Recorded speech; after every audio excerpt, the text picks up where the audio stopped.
Welcome to the Nutrition Longevity Podcast, a podcast dedicated to empowering anyone who wants to understand nutrition, health and fitness with building the same level of expertise you get from a $40,000 nutrition degree for free. This is a space where science becomes simple, clarity replaces confusion, lifelong well-being is built one day at a time, hosted by Mr. Jake Biggs. Jake is an accredited clinical nutritionist based in Sydney, Australia with a Bachelor of Health Science in Nutritional and Dietetic Medicine. Jake explores the real foundations of optimal health and delivers research-driven guidelines, practical strategies with anyone seeking to build genuine expertise to live their healthiest life. Jake is extremely grateful today to have his first special guest Max, who is the CEO of Fireant, which combines existing software modules with an industry-tailored technology layer to design and build fit-for-purpose digital products for organizations in Australia. Welcome, everyone. Today's guest is Maxim, the co-founder and CEO of Fireant, one of Australia's most trusted technology partners for mission-critical digital solutions. With more than 20 years of deep technical and leadership experience, he has built Fireant into a company known for innovation, disciplined delivery, and a culture that thrives on solving complex problems. Under Max's leadership, Fireant supports major government agencies and private organizations with enterprise-grade software, cloud platforms, and digital systems that generally makes a difference. Max, how was that introduction out of 10? Amazing. 12. Thanks, Jake. My absolute pleasure. Thank you so much for coming on. And you are my first ever guest, so you are very, very VIP. Now, the first most important question is, how in God's name do I pronounce your last name? You pronounce it Cherepovitsyn, Maxim Cherepovitsyn. Okay, I can't do justice. And you don't need to do justice, but you can understand how hard it is to call Telstra and pronounce it like that. Well, how many times do you have to pronounce it when you're on a call? Few times. But I'm good at it now. I know all the gotchas, so it's not as hard as you think. Max, can you tell me a little bit about yourself and how you started Fireant? And I know I did a good introduction, but if you could give all our listeners, what exactly is Fireant and what exactly do you do? Yeah, absolutely. I'm the CEO and co-founder. I was developer all my career pre-Fireant, and 7 years ago, me and my business partner decided to, start the company just to help people around with their digital solutions. And originally, we worked with quite a lot of, 0 to 1 startups, smaller companies, because we have a background in that, quite significant background. And instead of becoming a CTO of the company and being in the technical side, we just decided to start an agency to help more than just one startup. And then we just grew from there, did really good work, quite a lot of mobile applications, cloud applications. We've done few apps for runners, startups. We are Northern Beaches, so have a big community here, quite a lot of fitness build-ups for gyms. But then grew into bigger clients like Juggle and Rover, New South Wales Blues, and got on the radar for government. And once you start working with government, it's kind of hard to get out of it. So done a good job. We built Hazards Near Me, which is the application between New South Wales RFS and SES that shows you all the fires and floods and all the hazards. Pretty big application. It's a very big platform, can notify up to 50 million people in just a few minutes if there is something significant happens across the country. Hopefully that will never be required to notify that many people at the same time. Done the volunteer management for New South Wales SES, all the availability and capabilities and jobs and call out now go through our application. So yeah, like you said, mission criticals cannot fail. Mission critical apps cannot fail. Very different to obviously startup world, but we combine both sides. Still being agile, small and nimble. We are sort of a team of around 15 people. With all the things that are required in government, like governance and compliance and security and basically robustness and scalability. So really good place to be, good space, very busy, and continuing to grow. So exciting times. Wow, that sounds like a lot. That sounds really exciting. So let's start off with some really interesting questions that I've got for you. Obviously, in the podcast, I'm speaking about health and fitness and reaching optimal health. Firstly, as a CEO, what are the major problems that you see in the workforce today of how you are managing your staff's health and well-being? I think in the workforce, it's all relates to personal situation because I think overall in Australia, all the work's pretty relaxed quite often, right? Especially now everyone's working from home. Mm, And I think to sort of like the health and nutrition related is just managing what's accessible to you because when you're working from home or when you're working not from the city, you have to be prepared, for your breakfast and lunches. mm, That's I guess one thing you have to have time for it. and and I think just managing, your personal situation. A lot of people in the company have young kids. Like I've got 2 and 4 year olds, so just being through this 2 under 2 phase, that is significantly more challenging to manage rather than the business. So just getting enough priority to what you eat and what you do and the health could be challenging, especially with people who have to work, have young kids, have other things happening in life. mm. But it have to be somewhat a priority, otherwise you're just gonna track in the wrong direction, I'd say. So, as a CEO, what do you think are the major reasons why you need to eat correctly, and what does that actually mean for you? Well, I think as a CEO, you're kind of the person who set the tone for the entire organization, who kind Mm, of encourage and inspire people and lift them up and keep the bar high. So you just have to have lots of energy, I guess, like lots of positive energy, positivity, aspirations, and drive. mm, Um, and I guess it's really hard to do that when sick and miserable. So and especially important, for CEO, you have to turn up, you have to do important things.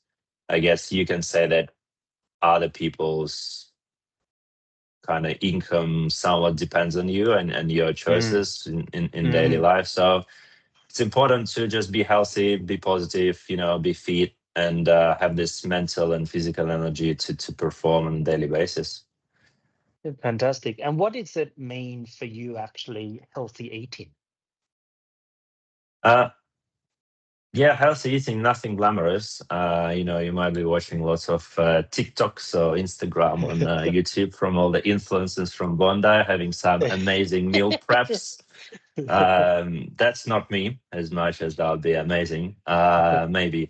But I think the step number one is don't eat bad things. Yep. And that's like I have a very what they call it sweet tooth. So I like my Mm, chocolate, I like my biscuits and the tea and some wine. So just be very conscious of that component of your food. Like for me, the understanding of again the basics of how many calories in a few biscuits versus a bowl of fruit it is quite important once you start sort of tracking it and understanding it. mm. So I guess to answer your question, is step number one is just be very conscious of the bad things that Yep. you eat, whether it's just some emotional eating or whether it's just some you had a bad day, kind of this is your reward eating. And then just be conscious of what's your breakfast, what's your lunch, what's your dinner, what does it actually do for you, and just focus on that. The bowl of fruit is better than a bar of chocolate.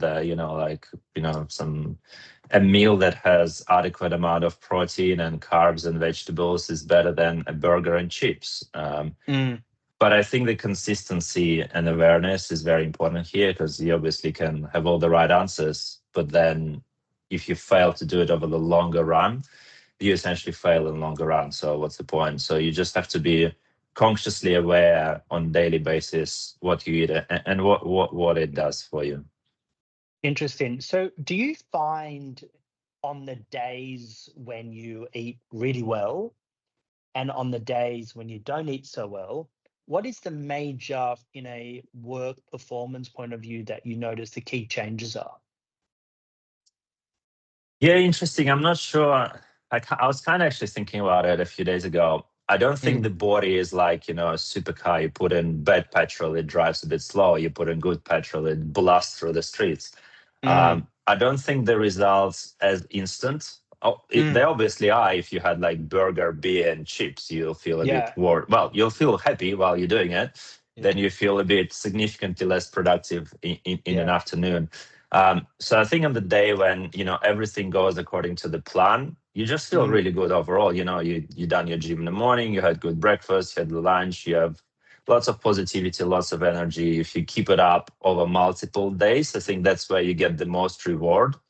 mm, And yeah, on the day where you overate for lunch, you had a few drinks, you obviously enjoyed doing it. You probably did it with good people around you, had lots of laughs and stories, but you definitely feel less productive in an afternoon. And sometimes, we're all humans. Sometimes you do it, but sometimes you mm, just can't afford it. mm. And I guess like being aware of how it makes you feel for the next 4 to 5 hours. If you have important things to do, you just being very aware of this component and just make different choices. So when it comes to nutrition for you, where did you say that you get all of your education from on the sense of what you should be eating each day? Well, when do we get education in nowadays? Yeah. Actually, interesting question because it started ages ago. I think it was 15 years ago when me and my friend went to Tony Robbins, and that was the first time in my Oh, life I was introduced to, you got to you explain to know, our listeners who Tony Robbins is. Tony Robbins. I think your listeners would all know Tony Robbins. They all did the say yes and walked on fire. Well, Tony Robbins is, I guess, the most known probably in the world motivational speaker and does a Yeah. lot of seminars and I guess self-help, whatever, and all other things. So there was a big, I think, during this conference, they had a full day of health, and that's where I kind of got awareness of health. And through, I Yeah. guess, the journey of, I've done quite a lot of sports. I've done like Muay Thai black belt and competition with weights after that, so with kettlebells, etc. So I have a really good awareness of what I eat, how I eat, how it affects everything. However, with introducing newborns and kids in my life, everything was kind of questioned and challenged. Obviously, I'm not as young as I used to be. So that's actually working with you was great because I don't really have time to watch media on YouTubes or read books. So one way or another, you embark on, I think, like a school of thought because there is so many schools of thought, right? It goes all the way Mm, from extremes, who won't call the names, to less extreme. And I think that's why I like working with you is because you just say it as it is. There is no extremes. It's like this is what you want. This is what you need to do.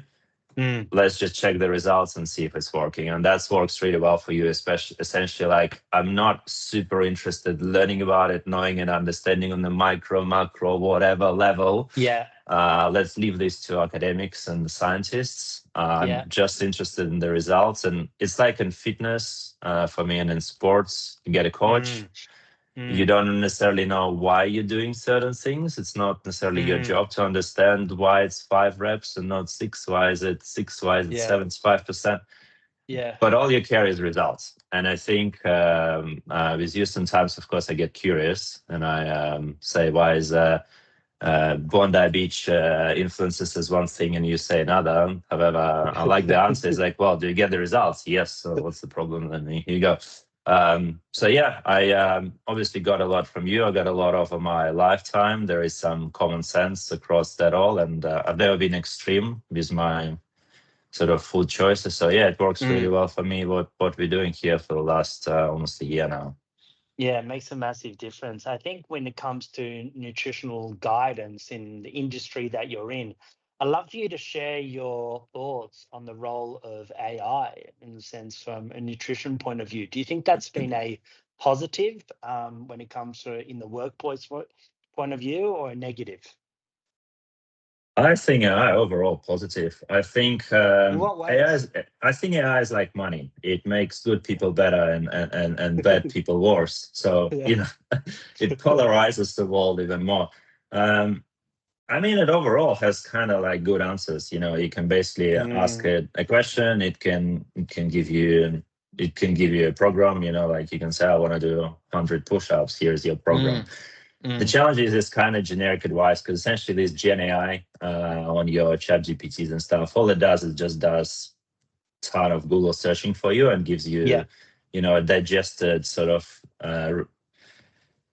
response based on what it searched and kind of based on what it knows about you. So it never really is tailored. It doesn't go to extremes. But at the end of the day, we're not at this stage where you can replace, a fitness coach or forward coach of your, football team with AI. Therefore, it's like you just spend the days Googling it. You might find what works for you. You might find something that might work less, or it's really random, and it's not responsible for your results. I think that the reality is working with someone is like, at the end of the day, if I'm not getting results, it's just not working. So but if you do, then you know that it works. 100%. I think I'm going to do like a whole different episode and lots of episodes on the role of AI when it comes to nutrition, because obviously AI is incredible on, as you mentioned, you can get any information, you can type in anything in the world. But what I see the problem with AI specifically when it comes to everything nutrition or hydration or anything health related, it is too generic. And so many people are reliant on it for nutrition information. But unfortunately, the body, as we know, is individualized. So when someone is typing in, wanting to know a diet or something, or a diet for energy, or I'm feeling fatigued, the problem is that they're taking all the data from so many different sources. And where do you see with AI from a nutrition point of view at work? Is there any challenges? Has anyone ever raised anything with you when it comes to AI and health related issues at work? No, nothing like that. But the thing about AI and nutrition, what you described, is just information, right?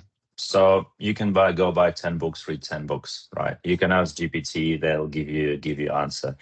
But it's still just one component of what you're trying to achieve. Like if you take a nutritionist, if you take a sports coach, if you take, any job, if you take a developer, of course everyone's using AI, but it's just one component of your work. So everyone, like I had this chat yesterday, and the guy jumps on the call and he goes, we can just wipe code everything, so your services are massively devalued.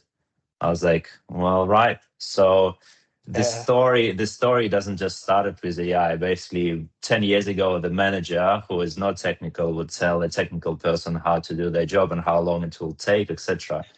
Now AI just sort of leveled it even higher, and people believe in themselves even more. Like was I was watching an episode of AI. Yeah, that's it. I think someone very famous, I forgot the name, in Silicon Valley just released their prompts for AI. Can't remember, like very famous guy. And everyone's thinking, well, now everyone can type something into Claude or ChatGPT and this thing will make themselves feel really good about themselves and really smart. But it's kind of, there's some fallacy in it. It's just said yes to everything, made them feel good. That's how the algorithm works, etc. But it's only the theoretical component. You still need to do it. You still need to be accountable. You still need to tailor it.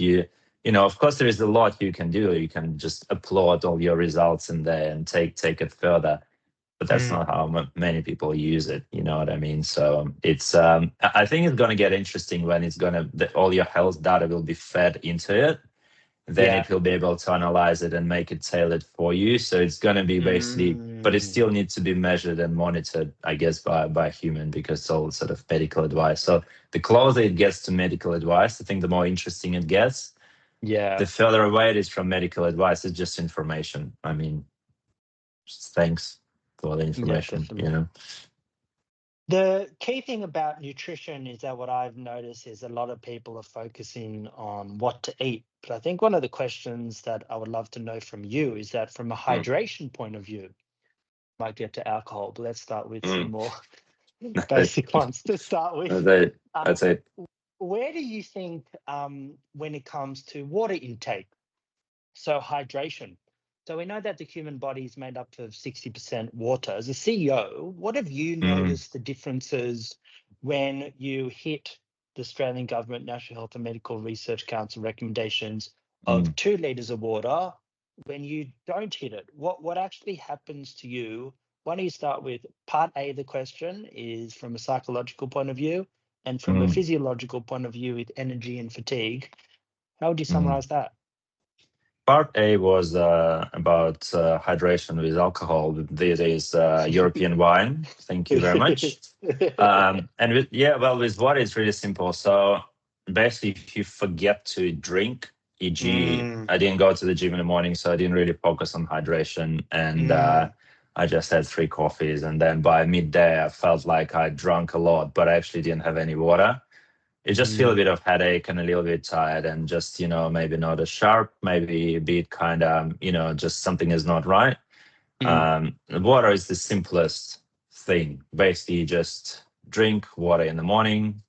You know, mm, if you're gonna do fancy and follow all the fancy advice, I don't know, put some hydration thing into that. I don't really care. So just drink water in the morning. Make sure you just properly hydrated and drink more water than you drink coffee or tea.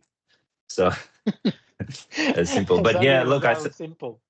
I think really important. I think Mm, like whatever 2 or 3 liters, depending obviously, if you're running around sweating all day with kids, 100%. or if you're exercising, or if you, just it makes a big difference. It just prevents the headaches in an afternoon, and just sort of balances everything out, normalizes everything. You just feel right.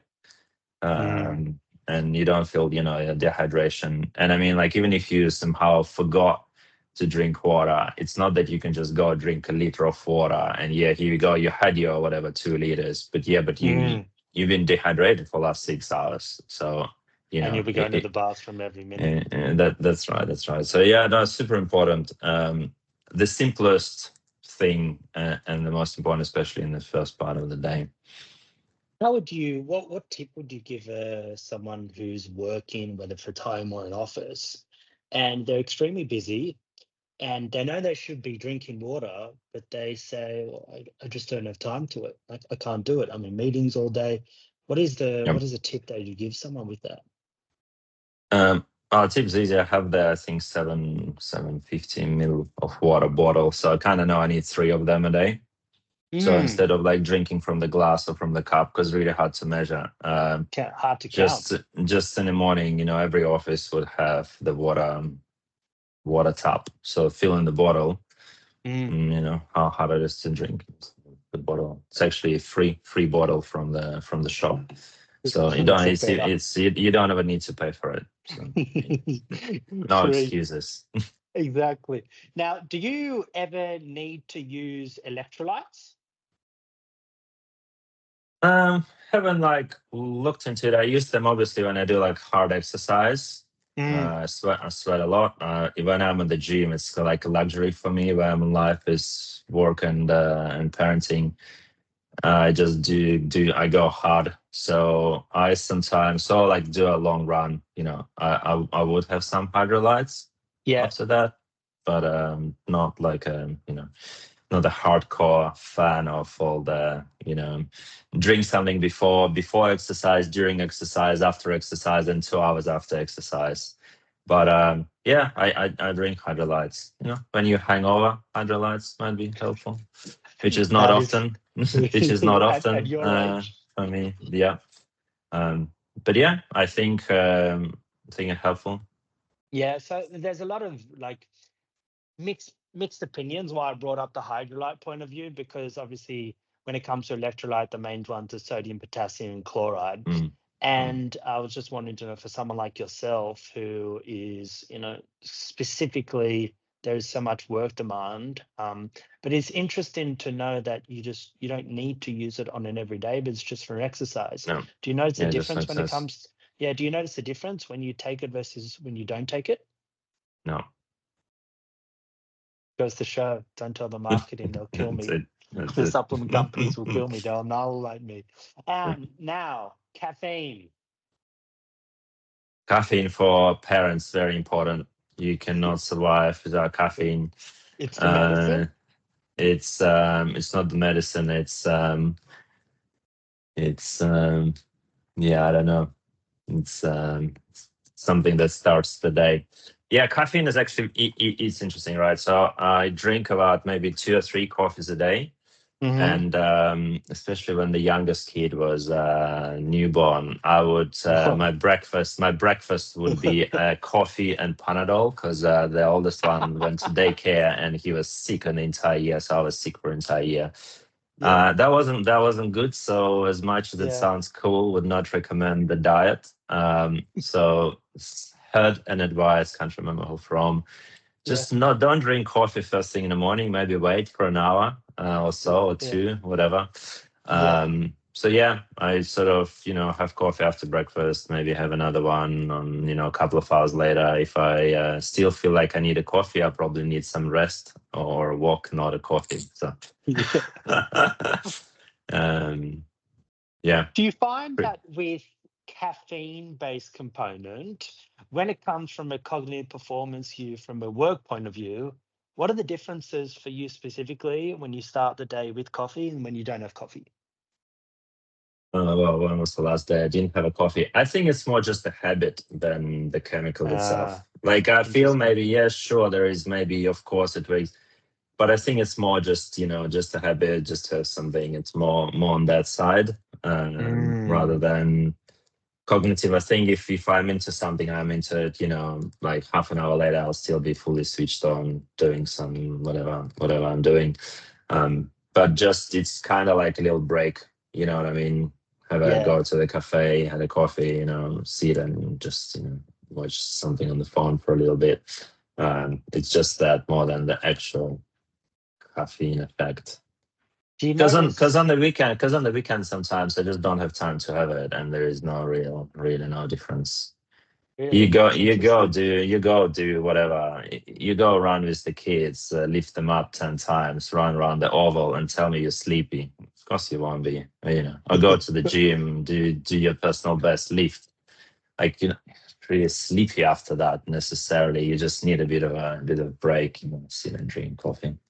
Yeah, how would you say, well, number one, how old are your kids? And number two, how much has your eating changed pre-kids versus current kids? Um, Kids are 2 and 4. I'm 43. Um, Pre-kids, I was like doing some sort of fitness competitions and exercised quite a lot. I could Yeah, eat whatever I wanted, which was yeah, 5, 6 years ago. yeah, That would be of minimum effect on anything, and I could drink a lot too. But I think the combination of having as kids, sleeping a bit less, stressing a bit more, this that you're doing a lot, yeah, getting a little bit older, if that's a thing or not. There was there was a very kind of tough, busy year when I just sort of stopped exercising, stopped watching what I eat, mm, and just had sort of like I would call it put all the eating on the credit card. E.g., like would have a burger and a beer and Coca-Cola, and Coca-Cola is the elixir of life when you need it. yeah, But doing this for like a year and a half definitely had a significant effect, and not exercising on yeah, energy, weight, inflammation, just yeah, just wasn't good. So that's why my friend referred yourself to me. So, and I kind of got back to the gym, back onto eating and exercising, eating well and exercising, lost all the weight, got back to my fitness and stuff, and feel better overall. So it's it's definitely a fantastic. life is definitely a journey, and there is ups and downs, and you always learn as you go, which is also Yeah, very interesting. When I was exercising, it was like 15 years. I had almost no break. I always thought what would happen if I stop exercising and stop eating well? So now I know. I know what will happen. Now I want to be, healthy and fit even more. Amazing. So when we go more to the work side of things, the CEO side of things, where would you say the biggest challenges are on reaching the best health? What are those key things that you find someone who's not a director of an organization, hasn't got so many things going on? What are the key challenges? For CEOs. I think it's obviously different depending on what you do. It could be, for some, it could be unpredictable schedule. If let's say, if you're working from home every day, you can obviously have this schedule, have your breakfast, lunch, dinner, gym, walk, exposure to sun in the morning, whatever is recommended. But for executive, like not necessarily CEOs, but executives, you might be putting fires every day. You might be traveling, you might be, going to different locations, you might be visiting clients, you might be very reactive with your schedule. So I think having a predictable pattern of what you do is challenging. Mine is actually not that bad, but I know that for some it could be. So the challenge is, and I think especially, I guess it's mostly even for parents than for executives. Like if you executive without kids, it would be slightly, let's say, simpler than if you also have young kids. So it's just trying to schedule your life and make sure you have time for your good choices of food, and exercise. It's hard to have a good choice of food when you're in executive lounge in the airport, and then you have lunch with the clients, and then you have, breakfast in an unknown location. Then you have to sort of have a quick grab something. So if when you're traveling, or sometimes you just don't have time to even order something. So the way I do it, I always try to exercise in the morning now, because that's the time that is kind of can be for myself. When I'm around where I'm around, I always have my breakfast in the place that I usually go. They know what I order, so I always get the same thing. Frequent flyer. I like doing the same thing.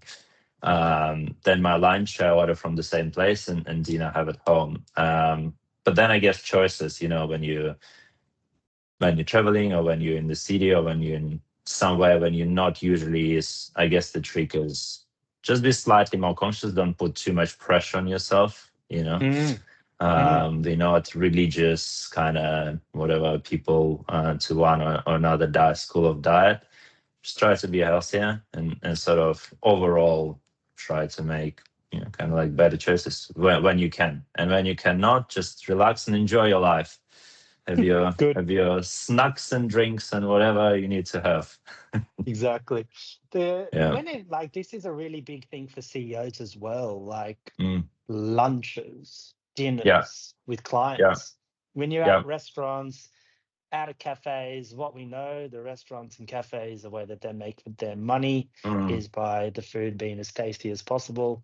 Otherwise, no one would go back, as we've spoken about for a long time now. So what advice would you give to a CEO of an organization that has to do the lunches and the dinners and all these outings, but still be able to eat whole foods, eat healthy, minimally processed foods, but they're in an environment where it's unpredictable? What advice would you give? Look, it's super simple. It depends what you want, right?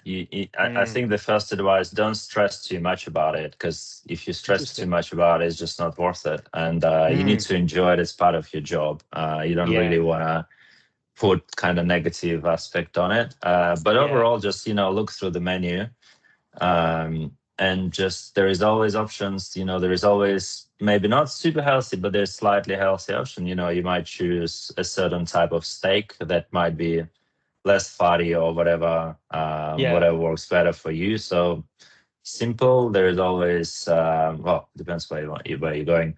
There's always greens and salads. There is always sort of like if you have a long lunch with starters, etc. There's always lighter starters.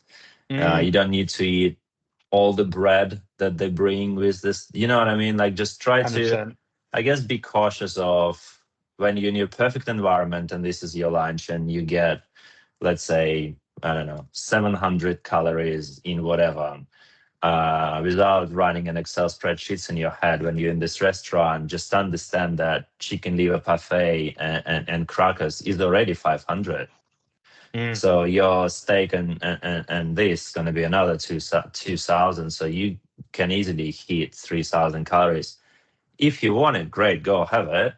But if you don't, then maybe just be aware that you might not need all this food. And if you eat that much, it will make you feel heavier. Obviously, it's different for different people, but just be slightly aware of what you're eating. And quite often now, like when I have these lunches and you're not that hungry, you must sometimes don't even need main. You just order like 4 or 5 starters to share. They all like nice, kingfish and this and that, and very, very healthy, very fresh, whatever. I don't know, your oysters if you're into it, but no, that actually could be already enough. So Interesting. don't have some cheap wine, have a quality wine that you won't have headache after that. But I guess if you're a CEO, you already know that. So. Yeah. So yeah, just be conscious, don't stress about it, don't overeat. I think not overeating is the key. Yeah. Yeah. That's a really amazing tip that you just gave. You just having the starters, because obviously sometimes the starters are as big as the mains. Yeah. And also, It's so simple. you're there sometimes not to eat. Sometimes, well, you're obviously there to eat, but you just want to have a couple of hours, 3-4 hours with good people, good Yeah. contacts. You're there just to enjoy the day, enjoy the view, Yeah. enjoy your wine or whatever. If you're drinking, if you're not, then enjoy the very quality sort of smaller portions and variety. I think variety is really cool. Like with all the starters, you Yeah. can have lots of variety in a smaller portions, which is also really cool. If you're into food, I'm not a big foodie. I don't really care. I No. just have a few things I like, but Yeah. it's just something to sit and enjoy. And yeah.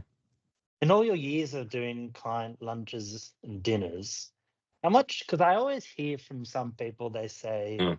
"Oh, the clients are going to notice if I don't drink, or the clients are going to notice if I don't eat that, or whatever." Is it actually true? Do the clients actually care at all about the other person or what they eat? Like for someone like yourself? I never thought about it. I don't know. Well, most of the time I would have a few drinks, so not a problem. But if you don't drink, I mean, I don't think anyone would care. Plus, well, it also, depends if if it's all around drinking and you're not drinking. I mean, yeah, could be hard. It's like if you're in a pub or something. But if you're just in a nice restaurant or dinner and you Yeah. can have a glass of wine or two, you might have. A lot of guys now have non-alcoholic beers. So you're kind of like, drinking a non-alcoholic Yeah. beer. Yeah. You just have to do what you have to do, whatever works for you. You might be going to the gym 6 a.m. and you're not drinking. I mean, they might be sleeping in. So it's your choice at the end of the day. Why do you I think the think? culture. I think the culture is really good. Yeah. I think people just Yeah. whatever, and some people might be health related. So I think it's people are very aware of and just considerate about that. It should not be a problem if you don't want to drink. Don't drink. A lot of people I know that don't drink. Fine. I sometimes don't drink because I have a lot to do in an afternoon or something. It's just what you have to do. Why do you think CEOs should focus on their weight? And because I remember when we first started, working together like a year ago now, Mm, and obviously you've lost so much weight, which is mm, remarkable. But some CEOs that I've noticed don't really know why they should care about their weight. Like why it's a mm. problem to be overweight versus healthy. Why do you think, number one, it's important for a CEO to be at a healthy weight? And number two, what advice would you give to a CEO on that? Yeah, I don't think there is one size fits all because I definitely Mm. myself seen a lot of people who, have more weight than me being quite energetic, quite positive, Mm. like quite switched on at work. So Mm. I'm not really, I can literally only speak for myself in this Yeah. regard. I actually cannot give an advice. I can only speak for myself because I don't know how it works for others. Mm. Because I'm coming from quite active, athletic background. Lifestyle. Yeah. And from my active athletic background, I really love and I enjoy constantly feeling I'm like a spring that's ready to go. Like you can come and say, okay, let's run now, like whatever, 5 kilometers, let's go now. Like it's great feeling when you're like, let's go, let's go. You know what I mean? Like Yeah. let's who's doing this or who's doing that. Or, I'm on it with kids in the oval, let's go and wrestle, let's race, let's just smash ourselves. Like I love that feeling. So, and it just gives you this energy and kind of like you like ready to go. And when I went through this phase where I put the weight on and wasn't active and this and that, you just don't have this energy. You have like a bit more like melancholy or whatever, like just low energy base. I just like not me. I love to be able to run upstairs instead of walking, grab two kids and like I just love that. So it just gives you this energy, this drive, this positivity. I think there is a lot happening on a chemical or hormonal or whatever level when you like, been to the gym, this, that. And when I was sort of had significantly more weight and didn't do any exercise, just didn't feel as good. And might be things could be said about inflammation because it's hard to attribute it, but kids went to daycare, so they brought a lot from there. So I was sick quite a lot through the year. And this year on, maybe it's nothing to do with it, but maybe it is. I feel like there's still few things I brought home, but I'm dealing with it, slightly better. The symptoms are lighter. So just how you feel overall, like, do you want to be able to run 10 kilometers on a minute notice or not? I want to be able to do it. Do you want to be able to say, hey, let's do this fitness challenge, 3 days from now? It's cool when you can, and I feel like that is a luxury because like you can buy a fast car or a sports car, you can blast this thing on the track. You are this fast car when you're running fast for a long distance, or you're in the gym for an hour and everything just working smoothly, and then you have energy, and you are this, this fast car. If you're into cars, that you are in the day you're doing million things, but you're still sharp, you still have lots of energy. You don't have this 3 p.m. The thing that's changed actually when we changed this diet and changed lunch and everything. The afternoon kind of like the energy drop is almost not there because we removed all the carbs and this, and so it's just you just feel better overall. Alcohol. That's it. Alcohol is great. Russian with when you're alcohol. 20, when you're 25-year-olds, alcohol is great. On a serious note, with alcohol, so it's obviously, in today's world that we live in, alcohol is so abundant. Now, if you were giving advice to a CEO of why you should tell them to either drink or not drink, what would be the reasons why? Obviously, you would tell them to not drink, I would hope. But maybe not. And what have you noticed as where you are when you do drink and you're trying to work in the office? What have you noticed on the next day or that evening, or how would you say? Look, I'm not gonna sort of promote drinking or non-drinking, but what I would definitely say what's changed for me, I used to drink, well, not a lot, but I used to love to drink, have parties, probably like a lot of people. But with running the business and having kids, I kind of just naturally got off it. I just couldn't afford drinking it, not financially, but when you have to do something after work, kids go to sleep late, kids wake up at 5:30 in the morning. After a while, you realize you just can't afford a hangover. Even if you had a few drinks and you have a slight hangover, you ask yourself a question: do you want to feel better or worse when you're waking up at 5:30 and then have to work all day? So for me, it happened quite naturally. I've significantly decreased, I'd say, like, I don't know, I barely drink sometimes. I have a few drinks with friends or clients or whatever, people. But it's essentially what you can and cannot afford. If you can afford getting drunk on Fridays, staying at Ivy till 5 a.m., then having hangover the entire weekend, I'm jealous. I want to do it again, but I just can't afford it. So so I have to be conscious of what I'm doing. I had a few drinks sometimes here and there. Is good friends of mine. Is nice food. And that's it. But I definitely feel effect. I don't know if it's age, if it's whatever it is. But if I have things to do in the afternoon, I'd rather not drink or maybe have a glass of wine. If I have big events on the days or the weekends with kids, I just don't want to be even slightly hangover. I'd just rather feel better. I'd rather just go to sleep early. And maybe sounds boring, but you actually enjoy the next day more. That's just reality of adult life, I guess. Yeah.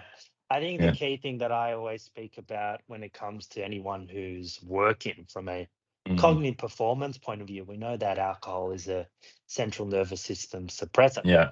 So we know that with alcohol, the research studies show that you will not think clearly.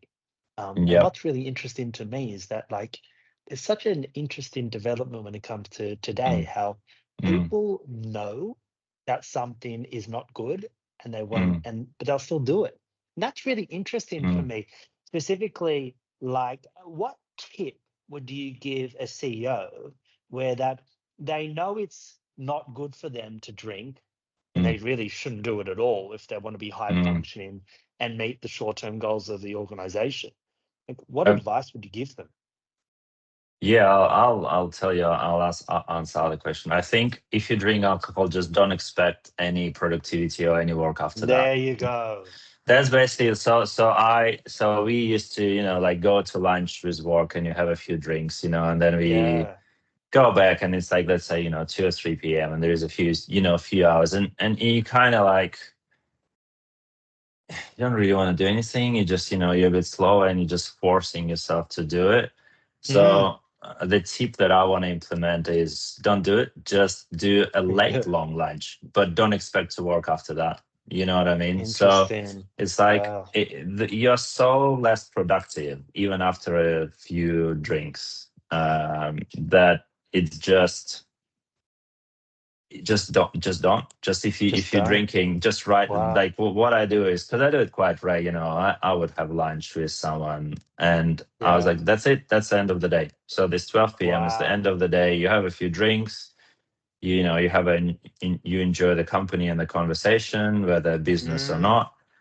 Then just don't sit behind the desk trying to squeeze the 15 minutes of work in 2 hours out of yourself. It's just torture. That impacts really zero productivity. No, it's not zero productivity. Some people tolerate it better because obviously drink less, so it has a slight more impact on me. But if but why would you do something in 2 hours if you can do it in 15 minutes? Just or same with fitness. If we have some sort of fitness results, obviously you balance everything in moderation. But if you really want to achieve something, you think you're going to have a few wines the night before and have some sort of better performance in 7 a.m. after. And of course not. So you have to go through these phases of making, strategic, they call it strategic, fancy word, strategic choices. Strategic business terms. Strategic choices, Exactly. One of the biggest issues that I see specifically when I'm talking to some CEOs is they always say to me, Jake, what the hell do I do when I'm traveling? I don't know if I can't control the food. I'm in different time zones. I'm in different restaurants, different cafes. I'm at airport lounges. And it's a really interesting concept that people have. It's really interesting for me because people have this thing about traveling equals unable to be healthy, basically, because there's just so many things. What advice would you give for someone who's specifically traveling on how to maintain healthy eating so they can still be healthy? Yeah, look, simple. I think it depends how often you do it. So if you do it, let's say it's like this competition, right? It's like if you do a competition once a year, it's going to be hard for you regardless of how you train for it. If you do the competition like the pro athletes do, every week, every couple of weeks, it's just business as usual for them. So I think if you travel, every 2-3 months, it's such an unusual event. You sort Yeah. of treat it as a pardon break, you treat it as a mini Getaway. holiday. You do whatever you want to do. It doesn't matter, right? Sure. Go and, eat and drink whatever you need in your Qantas lounge and enjoy yourself. You deserve it.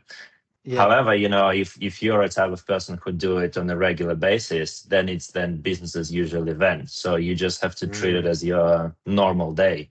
So regardless of, I guess, the choices, it just becomes part of your normal day that have to be, I think you have to have realistic expectations. You have to 100%. have, you have to plan for it. The planning for it is really important.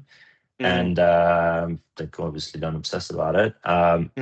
But then sort of have some conscious choices. If you're in a business lounge every second day, every third day, well, you don't need to drink all the free drinks because then you're drinking every day. You don't need to have all the snacks and lollies and whatever.